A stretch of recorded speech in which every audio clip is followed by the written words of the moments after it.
Found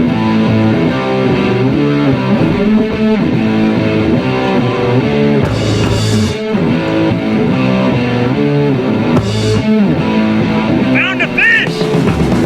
Hi, I'm Brad Knowles, producer of Friday Night Flies, hosted by Scott LeBoldus and Scotty Holmes. Enjoy the show.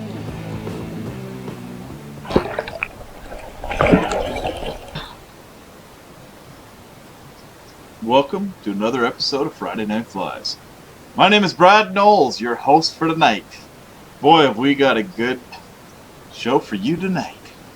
Tonight, I've got a very fast fly to tie, so you might want to buckle up for safety, because I'm going to fly through this sucker like it's history. So, if you're looking, let's go downtown here quick. I'm going to show you what we're tying. This fly is not what I'm going to be tying, but it's really close to it, because as you can see, it's got a full case on the back, it's got a pheasant tail, plus it's got some real buggy, nymphy dubbing from Superfly called Diamond Dub. Diamond Dub. This is good stuff. It really is. And I didn't just tie one fly with it tonight. I've tied 3. I was going to do 2, but yeah, that's 3. And this one is the bronze olive once again. You can see there's a nice bronzy, can you see that? Yeah. Bronzy tinge to it. Nice and sparkly. It's real pretty like. I like it a lot. Anyhow, let's get to tying this fly. Tonight we're tying a fullback. And you're probably like, well, what the hell kind of name is a fullback? Well, when you see this thing tied, you'll know what the fullback thing is all about. So we're going to start off with the Daiichi size 6 curved hook. And the style number is 1260. 1260. We got black uni thread once again. Man, I've used a lot of the same stuff tonight. Just goes to show you that if you get a little creative with the same kind of stuff, you can tie a few different types of flies. And I haven't tied anything really difficult tonight. So all of y'all back home can tie everything that I tied quite easily. Even you, Zach. You can tie this fly. So anyhow, we've got a little bit of pheasant tail left. I want to take a chunk of this just to tie the tail in. And that's about how much we got. About the distance between the gap. So we're going to get a nice bushy tail. And all you're going to do is line up your tips so that you see how the tips are all lining up. Squish it all together nice and pretty like. Push that off the back of the hook. And you want to go about a little bit more than the gap of your hook off the back. It's right about there.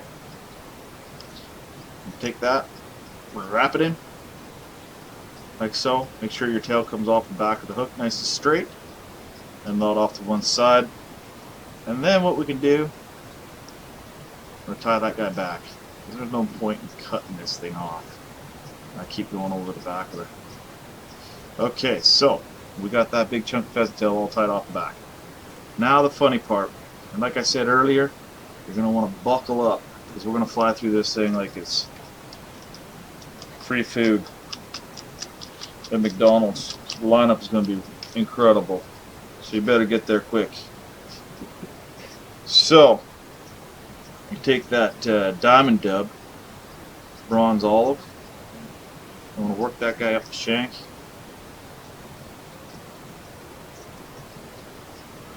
See, with a fullback, I like to make them a little bit more buggier than a halfback.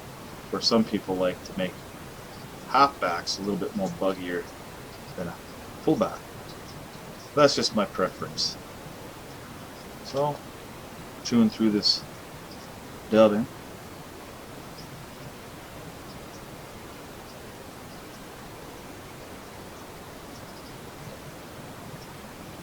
So, Mr. Cameraman, have you got a joke for us this time? Is it a knee slapper, or have you got a good one? Why did the vegan go deep sea fishing? I don't know. Just for the halibut. Oh, that's a good one. I like that one. Hey?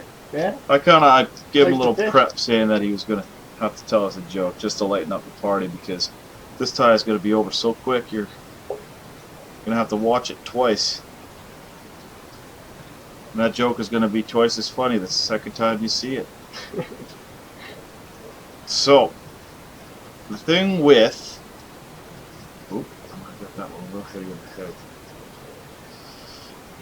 Thing with this dubbing, with pheasant tail, is that you got to leave a little bit of head space. Okay? Just to lock it down on. So, at that point, I'd say that looks pretty buggy. Wouldn't you agree there, Mr. Cameraman? Oh, I can barely tell the difference. Alright, so, with a full back, you roll that sucker back, all the way up to the head, put a couple loose ones on there, just like so. Just like so. Pull it back a little bit, and you'd think it was a unicorn, but it's not. It's not a unicorn, because we're going to cut that horn off the front. Alright? Just in case you thought I was going to leave that stuff there, I'm not leaving it there. So, you want to pull that stuff back fairly good and tight. Make sure you got a couple good wraps in behind it. Shorten this sucker up. Take your skizzers. You don't want to cut it too long, because you don't want to cover that eye of the hook. At that point, lock it down. Lock it down, just like so. You see how it picked up a little bit of the dubbing from the body, and I put it on the head? You seen how I did that? Yeah. I went so quick, most people didn't pick that up. Take your whip finisher, wrap it around the head once or twice, 3 times if you're lucky, and wha-bam. That, ladies and gentlemen, is a full back, but it's not done yet because you need to bug it out just a little bit. That's one thing that you should do every time you tie a full back and you got this beautiful diamond dub, is that you want to make it real pretty like. So, full back can imitate a few things. It could be nymphs, it could be scuds, it can be a few different things. If there's anything that you think that this could imitate, leave it in the comments below. Eh? This is how we interact with you fellow tires. So, I'm going to show you here, since I don't have a rotating vise, I'm going to show you what, actually I'm just going to point at this because I'm going to thumbnail that shot. Doesn't that look pretty badass? That's a nice tail on there. Yeah, yeah.